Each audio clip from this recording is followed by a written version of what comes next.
Nicodemus here. We are diving into the subject of seeking love and the dark side of the sex drive.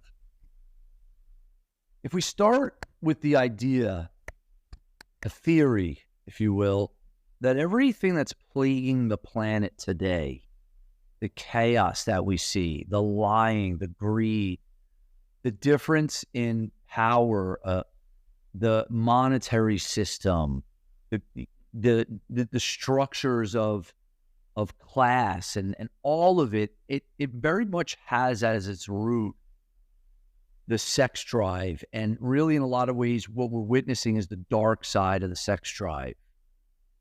If you look at the underbelly of the planet and really the horrors of child trafficking, of prostitution, pornography, rape, violence, drug addiction, the breaking up of the family, people seeking constant validation from the world and competition and chasing after more for me, and the center of narcissism and the inner focus and, me dominating the world, all of that has at its very core. What Freud was talking about was to seek validation in sex, to get, is really, it's like, think of it, whether it's men chasing after money to get the woman or the woman chasing after whatever it is to get the love, to get the man, all of this, all these dynamics that are playing out. Really at its core, it's a human being looking for love at our very depth in our heart, and it getting very much intertwined with our sex drive, the seeking out of sex, the seeking out of the orgasm. In the East, they call the orgasm the little death, because in the moment of the orgasm, there's this, freedom, there's this expansion just in that moment. It doesn't really last very long, and people are set up to keep chasing after it, whether it's through porn, whether it's through casual sex. And you look at what is happening with women and, the OnlyFans, pornography, the destruction of the family. All of this has at its very root this conversation. So if we go back to the beginning and start to look at where does this play out, and how does it play out, we're going to take it back to from birth. We're going to take it back to family structures and how we learned that really what is a conditioning that at its height and its climax, with people and their compulsion, it can really wreck lives. I know many people, I've worked with many people, men, women, where marriages were destructed and families broke down, all because this pull towards sex and really union. When we say seeking love, we're looking for union. It's just we're looking through it through bodies and through the orgasm, through the sexual release. In its extreme, it can destroy lives. People end up alcohol, people end up on drugs, because that thrill, they end up seeking the thrill through the sex drive. And when they stop getting it, they need other things that they add. And that's why a lot of people who are really acting out at very extreme levels are doing things like cocaine and prostitutes, even though they might be married, even though they might say that they love their wife or their husband, or, I love my family, let's say they might say. And ultimately, that pull is so deep that they'll sacrifice and risk all the things that they love for it. If we understand that, we could start to have a conversation about what it is, where it comes from, and how to rectify it, so that we can ultimately, through healing this, we can ultimately live a life of freedom, a life of fulfillment, a life of intimacy, connection. And it frees us up to deepen our connection to life. It frees us up to ultimately live a life that is built on love, that's built on harmony, that isn't about chasing after something that ultimately in the end we can never get enough of. I start with my story. I was probably be considered highly sexualized at a very young age. I remember my mom making comments like jokes. I came out right away. I was very much always like, love to talk to girls. And I can even remember in, nursery school, looking up a teacher's dress, just really interesting hypersexualization. I was a very sensitive kid. And I think by around 3, 4, 5 years old, I started to really feel the density and heaviness of I want to call it the mood or the conversation of sex around, we could call it like a drift, a current, or, water drifts, or there's a stream, a current. There's this undercurrent of sexuality, and especially, actually really worldwide. I'd say each culture has its own way about it. Growing up Middle Eastern and Italian, especially on the Middle Eastern side, the men were very much how you could describe as whether pigs, cheaters, it just seemed to be around. And I had older cousins, and they were always about girls and getting girls and everyone around us. And I felt it very early on, really it was intense. And then you take that and you mix in seeing porn at a young age, maybe 6 years old, 7 years old. And, at that really very early on, little boys are taught to objectify. And little girls are taught to be objects of affection, to get attention, to get love. This isn't a hard rule, especially in this day and age. I know there's a lot of conversations on, gender and all this stuff. But if we just look at it, the society, and especially when growing up in the last, let's say 30, 40 years, and, the 50s and the 60s, the 70s and 80s, there was a lot of boys were taught to objectify, little girls are taught to be objects of affection.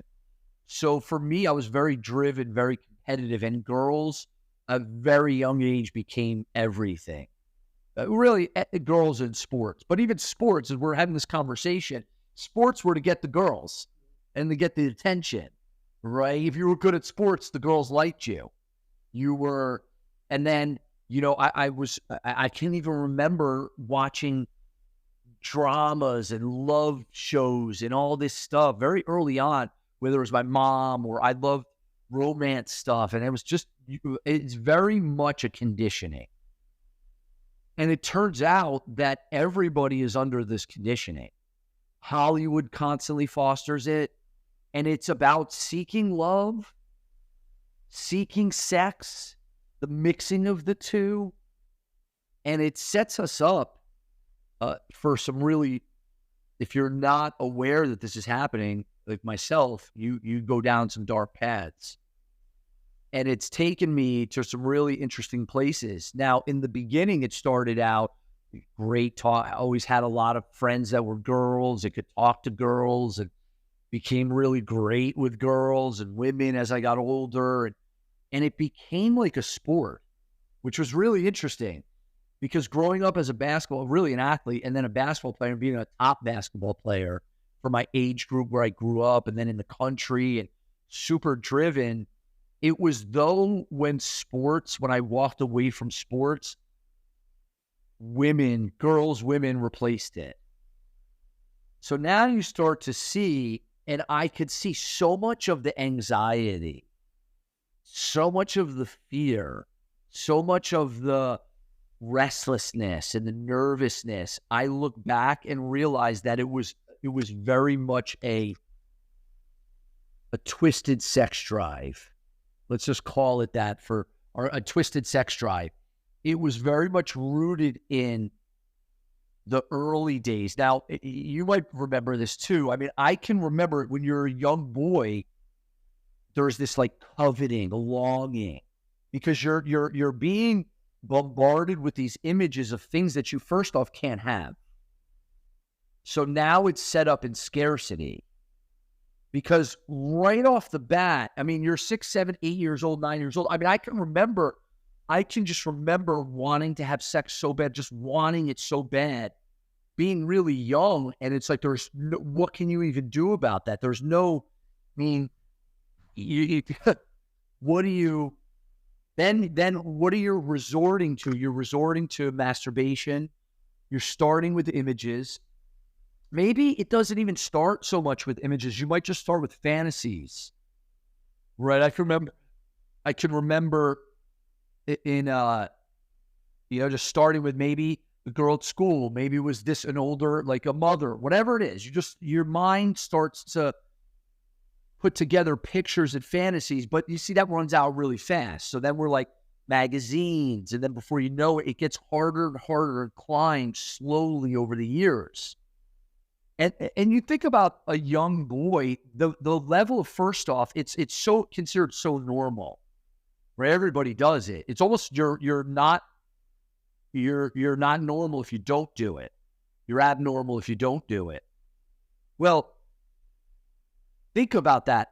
One of the most profound acts of sexual release, which is to create life, and all of the release of dopamine and oxytocin and the chemicals in the brain, it's literally like we're hijacking our brain to pretend that we're doing this very important act that is ingrained in our DNA, and we're doing it over and over again. And the crazy thing is when you're jerking off, masturbating by yourself, self-pleasuring, you're releasing dopamine. It's not even the same as if you're making love to someone that you love. So now you're hooked up as a young child to dopamine. Now, we didn't have iPhones back in the day. We still had TV and some computer stuff, but that, you look at even now today, the level of the dopamine, and then you mix that in. Now you're setting a child up to hook up to literally like a drug factory in their brain. And that's what happened to me. And it started off really exciting. Well, actually, let's say this. Let's back up. It started off in scarcity, longing. Gosh, if I could just say, we used to, the Sports Illustrated swimsuit, and oh my gosh, when it was in the library, who'd go look at it, we would have the Sports Illustrated, and when the swimsuit edition would come, it was like, it was like Christmas, It was, the Kathy Ireland and the Christy Brinkley's, good Lord, it was literally like looking at a god or a goddess, really a goddess. Just this exalted aura of, I want that and I can't have it. Now, that starts off where you can't wait for it to happen. And when it does happen, and how it happened for me, I started off with really like the prettiest girl in the town who was older, who I was like, I would do anything to be with her. And then and then that wore out really fast. And then the next pretty girl, and it was like a never ending cycle. And there was a time and a moment that it started out in scarcity. Then I was like a top athlete with it.